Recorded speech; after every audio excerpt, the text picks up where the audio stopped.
cringe and say, don't tell them that, Robert? Yes. Don't tell people what you know. Right. Keep them poor. So my father was the head of education, PhD, all that stuff. I go home and ask him, said, why don't we learn about money in school? And he looked at me and says, because the government doesn't let us teach that subject. The government tells us what we can teach and what we can't teach. And I thought that was strange. And I said, but aren't we going to school to learn about money? He says, no, your job is to get a job. I said, but you get a job to earn money.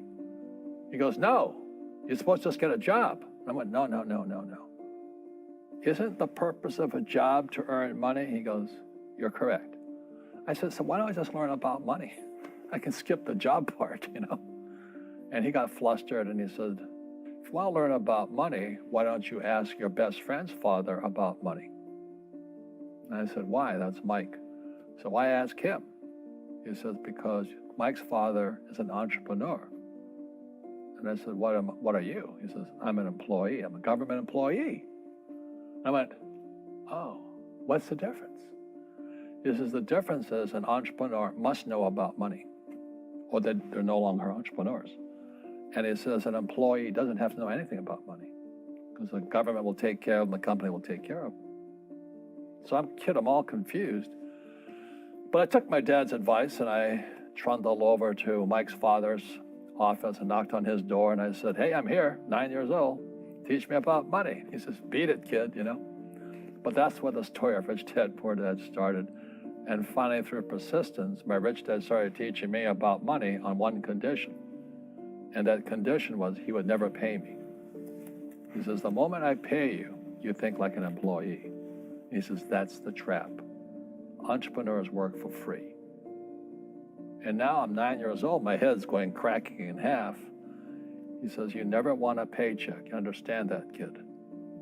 I said, okay, I got it. And he says, well, how do I make money? He says, that's what entrepreneurs figure out. It's like, so how do I learn about money?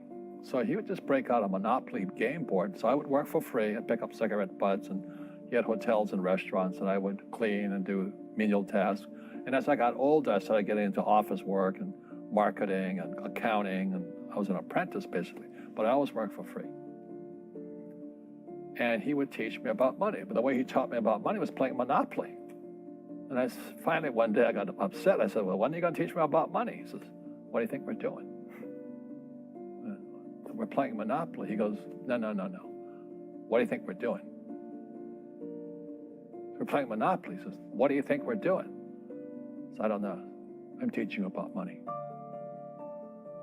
And then that's when, you have one greenhouse. He says, there's many formulas for great success in money. There's thousands of them. But one of the best ones is found on the game of Monopoly. It still is today.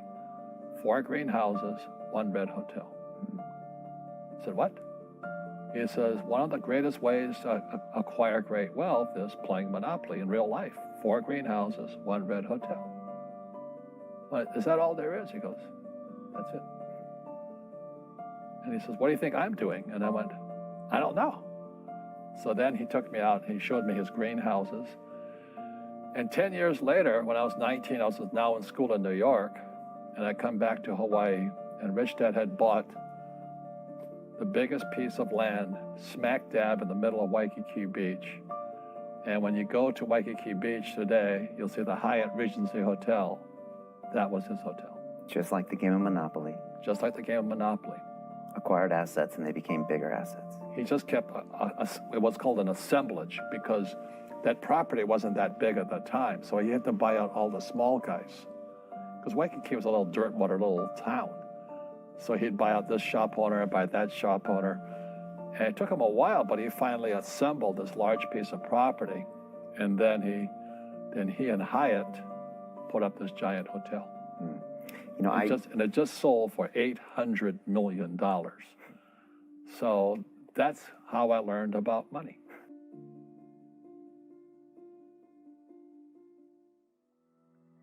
I've had financial crashes. I've had people stab me in the back, but they're all good because I grow from it. And that's spirituality. Right? People who are afraid of making mistakes, like they teach in school, they don't ever grow.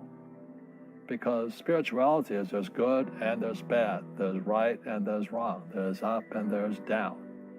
Most people only want to be right. They only want to be positive. Well, you can't have that. That's not reality. Well, I wasn't poor by most people's standards, but I came from a family with a poor attitude, if you know what I mean. Because rich, poor, middle class, poverty starts with a fundamental attitude. Poverty is passed on. It's taught in your families. And middle class is taught in families.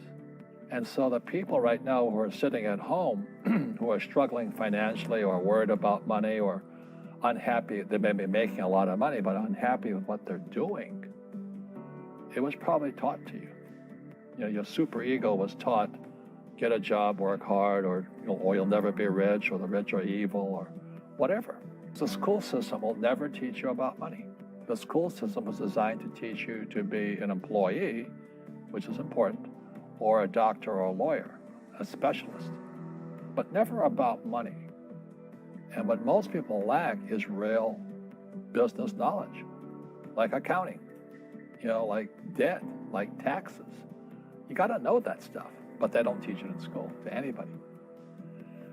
So, and then when people ask me, how did your rich dad learn this when your poor dad, a PhD, didn't? And the answer is very simply, my rich dad was my best friend's father. His father died when he was 13. So rich dad had this family business at 13 to run. So he had to drop out of school, which was his blessing. There's blessings, and sometimes the blessing doesn't look like a blessing, but it turned out to be a blessing. And then his teachers became his bookkeeper, his accountant, his attorney, his banker, his real estate agents. So he has what I call real teachers, not these fake teachers in school. You see, most teachers in school, they're out of ethics. They teach subjects they themselves don't practice. I asked the teacher, I said, I'm in my third year of calculus now. It was called strength of materials. I said, am I ever going to use this stuff? He goes, no. I said, why do you teach it? He says, because I get paid. I said, do you ever use it? He goes, no. And that's why, you have to, in life, one of the things I suggest to people, you got to find a real teacher versus a fake teacher. And a fake teacher is somebody who doesn't do what they teach. And a real teacher is doing what they teach every day. So my accountants, my attorneys, they're in it every single day. And that's how I learn, because every day I'm solving problems in my business. So I have accountants and attorneys and bankers and all these people on speed dial because I'm solving problems with my team. I see you giving this knowledge out, and yeah. Do the rich people cringe and say, don't tell them that, Robert? Yes. Don't tell people what you know. Right. Keep them poor. But, unfortunately, the poor, as was in the Bible, I'm not real religious, the poor will always be amongst us because it starts up here. Right. It's that fear mentality. It's in their words, and the words become flesh. Again, I'm not really religious. I flunked out of Sunday school also. But when they say I can't afford it or I can't do that, they go down. They become what they say. My PhD dad, he says, what do you think I am, made of money? I can't afford that. And my rich dad would say, that's why he's poor. Poor people say, I can't afford it, I can't do that, I don't have time. Because it's an escape. It's an escape. You know what I mean? It's easy to say, I can't afford it. And your rich dad used to say what instead of, I can't afford it? How can I afford it? How can I do that? What would it take? Or why should I do that? He says a question opens the mind, a statement closes the mind. See, when you say, I can't afford it, your mind shuts down, and you become what you say. Rugby is a team sport, but so is soccer. The rules are different. And other people are golfers. They play by themselves. And so everybody's different. So my game financially is business, number one. Second is real estate. So what I say to young people is, you find your game.